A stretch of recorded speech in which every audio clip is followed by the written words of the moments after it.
السلام علیکم ورحمۃ اللہ وبرکاتہ۔ بسم اللہ الرحمن الرحیم۔ محترم ناظرین، جس طرح فرض نماز کے علاوہ بھی کچھ نمازیں ہیں، جس طرح فرض سطر چھپا لینے کے بعد بھی اور کپڑوں کی ضرورت پڑتی ہے، اور جس طرح 3 ٹائم کھانا کھانے کے باوجود کچھ اور کھانے کی ضرورت پڑتی ہے، اسی طرح فرض زکوٰۃ مال میں ادا کرنے کے بعد بھی کچھ اور مال میں حق ہیں۔ حضرت فاطمہ بنت قیس رضی اللہ تعالیٰ عنہ بیان کرتی ہیں کہ نبی کریم صلی اللہ علیہ وسلم سے سورہ معارج کی آیت وفی اموالہم حق معلوم کی تفسیر پوچھی گئی، تو آپ صلی اللہ علیہ وسلم نے فرمایا ان فی ھذا المال حقا سوی الزکوٰۃ، یقیناً ان مالوں میں زکوٰۃ کے علاوہ بھی حق ہیں۔ یعنی زکوٰۃ تو ایک فرض ہے ہی، اس کے علاوہ بھی مال سے کچھ اور مال صدقہ کرنا یا نکالنا، یہ بھی مال کا حق ہے۔ اب اس بات کو اور واضح کرنے کے لیے اور زیادہ اگر کوئی زکوٰۃ کے علاوہ مال خرچ کرے تو اس کو کیا ملے گا اور وہ کیسا انسان کہلائے گا، اس بات کو اور واضح اور کلیئر کرنے کے لیے نبی کریم صلی اللہ علیہ وسلم نے اس حدیث بیان کرنے کے بعد یہ آیت کریمہ سورہ بقرہ کی پڑھی، لیس البر ان تولوا وجوہکم قبل المشرق والمغرب ولکن البر من آمن باللہ والیوم الآخر والملائکۃ والکتاب والنبیین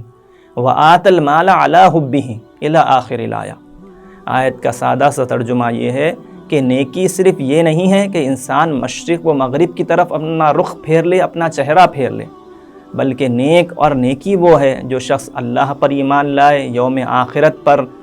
اور آسمانی کتابوں پر، فرشتوں پر اور نبیوں پر ایمان رکھے، اور اپنا محبوب مال خرچ کرے کہ رشتہ داروں پر، یتیموں پر، مسکینوں پر، مجبور مسافروں پر اور غلاموں کو آزاد کرنے میں خرچ کرے، سوال کرنے والوں کو دے، اسی طرح نماز قائم کرے اور زکوٰۃ ادا کرے، وعدہ کرے تو پورا کرے، تنگی اور پریشانیوں میں صبر کرے، تو یہ لوگ ہیں جو اصل میں سچے ہیں اور یہی لوگ متقی ہیں۔ مفسرین اعظام کہتے ہیں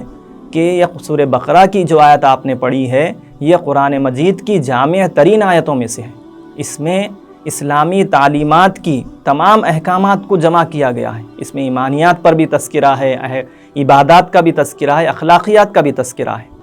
اور اصل آیت کا مقصد یہ ہے کہ یہود جس طرح سمجھتے تھے کہ چہرے کو دائیں یا بائیں پھیر لینا یا مشرق و مغرب کو طرف پھیر لینا ہی سب سے بڑی نیکی ہے اور اصل نیکی ہے، تو ایسا نہیں ہے،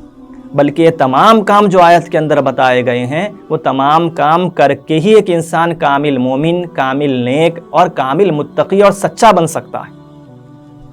اور جو خاص طور پر یہاں پر جو حدیث کے تحت میں آپ نے آیت پڑھی ہے، وہ جو آیت کا ٹکڑا ہے وہ آت المال علی حبہ، اور مال کو اپنے محبوب مال کو خرچ کرے۔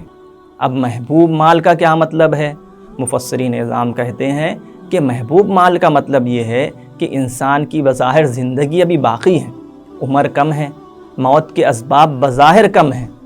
اور آگے مال کی ضرورت پیش آنے کی بھی امید ہے، اس کے باوجود اللہ کی راہ میں کچھ خرچ کرنا یہ کامل نیکی ہے، کامل متقی بننے کی علامت ہے، اور کامل متقی اور سچا بننے کی کوشش ہے۔ اب بظاہر ایسا ہے کہ موت بالکل قریب ہے، زندگی سے مایوسی ہو چکی ہے، انسان اب اپنا مال کسی کے لیے وصیت کر رہا، کچھ خرچ کر رہا، تو یہ کامل ثواب تو یہاں پر بھی ملے گا، لیکن یہ کامل نیکی نہیں ہے، اور مال کی محبوب مال ہونے پر خرچ کرنے کی فضیلت میں یہ چیز داخل نہیں ہوگی۔ تو پتہ یہ چلا کہ مال میں زکوٰۃ کے علاوہ بھی حق ہے، اور زکوٰۃ کے علاوہ جو مال میں حق ہے اور انسان صدقہ کے طور پر، خیرات کے طور پر جو مال خرچ کرتا ہے، تو اس کے ذریعے سے انسان ایک کامل نیک، کامل مومن اور کامل متقی بنتا ہے، اور صحیح جو ہے مال کا اور اللہ کی نعمت کا فائدہ اٹھاتا ہے اور لوگوں کو فائدہ پہنچاتا ہے۔ اللہ تبارک و تعالی ہمیں سمجھنے اور عمل کرنے کی توفیق عطا فرمائے۔ آخر میں درخواست یہ ہے کہ اگر ویڈیو اچھی لگے تو لائک کریں اور شیئر کریں، اور ہمارے چینل زاد مسلم کو سبسکرائب کریں، اور کسی اور موضوع پر کوئی اور ویڈیو بننی چاہیے تو ہمارے کمنٹ سیکشن میں کمنٹس کر کے ضرور بتلائیں۔ جزاکم اللہ خیرا۔